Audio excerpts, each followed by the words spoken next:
एक फकीर रहता था जंगल के बाहर, सुनसान जंगल के बाहर। वहीं पे उसकी कुटिया थी, छोटा सा झोपड़ा था। रात थी, जोर से वर्षा होती थी। रात के 12 बजे होंगे। फकीर और उसकी पत्नी दोनों सोते थे। किसी आदमी ने दरवाजे पे दस्तक दी। छोटा सा झोपड़ा, कोई शायद शरण चाहता था उसकी पत्नी से। उसने कहा कि द्वार खोल दें। कोई द्वार पर खड़ा है, कोई यात्री, कोई अपरिचित मित्र है। सुनते हैं उसकी बात। उसने कहा, कोई अपरिचित मित्र है, हमारे तो परिचित हैं, वह भी मित्र नहीं है। उसने कहा कि कोई अपरिचित मित्र, प्रेम का भाव है। कोई अपरिचित मित्र द्वार पर खड़ा है, द्वार खोल। उसकी पत्नी ने कहा, लेकिन जगह तो बिल्कुल नहीं है, हम दो के लायक ही मुश्किल से जगह है। कोई तीसरा आदमी भीतर आएगा तो हम क्या करेंगे? उस फकीर ने कहा, पागल, यह किसी अमीर का महल नहीं है जो छोटा पड़ जाए। यह गरीब का झोपड़ा है। अमीर का महल छोटा पड़ जाता है। हमेशा एक मेहमान आ जाए तो महल छोटा पड़ जाता है। यह गरीब की झोपड़ी है। उसकी पत्नी ने कहा, इसमें झोपड़ी, अमीर और गरीब का क्या सवाल है? जगह छोटी है। उस फकीर ने कहा कि जहां दिल में जगह बड़ी हो वहां झोपड़ी महल की तरह मालूम हो जाती है, और जहां दिल में छोटी जगह हो वहां झोपड़ा तो क्या, महल भी छोटा और झोपड़ा हो जाता है। द्वार खोल दो। द्वार पर खड़े हुए आदमी को वापस कैसे लौटाया जा सकता है? अभी हम दोनों लेटे थे, अब तीन तीन लेट नहीं सकेंगे, तीन बैठेंगे। बैठने के लिए काफी जगह है। मजबूरी थी, पत्नी को दरवाजा खोल देना पड़ा।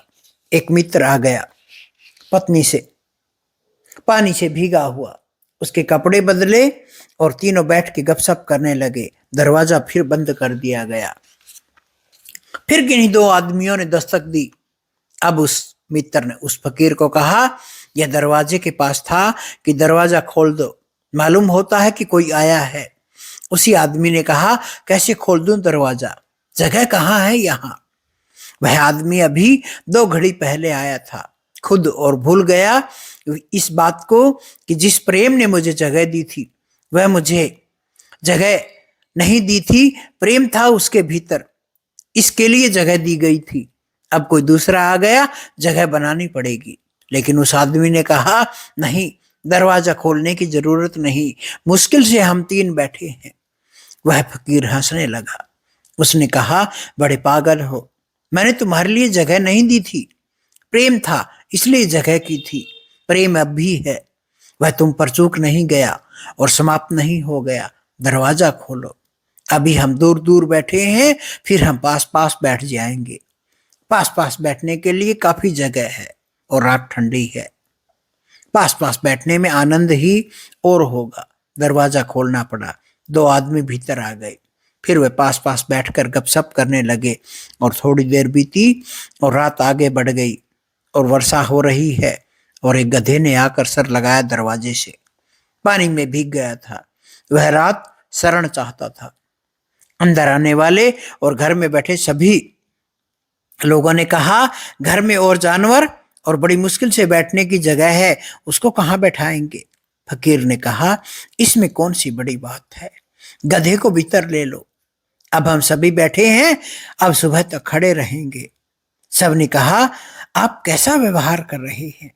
फकीर ने कहा, तुम आदमी के साथ भी जानवर जैसा व्यवहार करते हो, हम जानवर के साथ भी मनुष्य जैसा व्यवहार करते हैं। देखा, प्रेम की प्रकाष्ठा। प्रेम ऐसा ही है, वो जगह नहीं देखता, वो तो बस दिल बड़ा रखता है। कोई समस्या उठी, समाधान पक्का होगा, ये हमेशा मान के चलो। यदि आपका चित्त शांत है तो आपको पक्का जगह मिलेगी, आपको पक्का उसका उपाय मिलेगा। जैसे फकीर को मिलता गया। उसने पहले लेटे हुए थे, फिर बैठ के, और फिर गधा आया तो सब खड़े हो गए।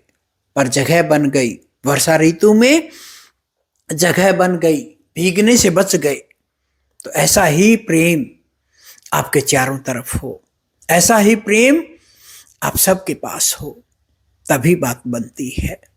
ऐसा प्रेम ही हमें परमात्मा तक ले जाता है। ये नहीं कि बस हमारा काम चल गया, अब दूसरा जाए भाड़ में, ऐसा नहीं। हर किसी के अंदर परमात्मा है, हर किसी के अंदर वो बैठा देख रहा है, वो हमारी चालबाजियां देख रहा है, वो हमारा एक एक कार्य व्यवहार देख रहा है। हम ही हैं जो उसे नहीं देख पा रहे। जिसने देखा वो तो हर जगह उसको बांट रहा है, वो तो हर जगह परमात्मा को ही बांट रहा है। निसंदेह हर आदमी को आंख बंद करके एक सेकंड के लिए परमात्मा को देख लेना है। उस परमात्मा के देखते ही क्रांति घट जाती है। हरिओम तत्सत।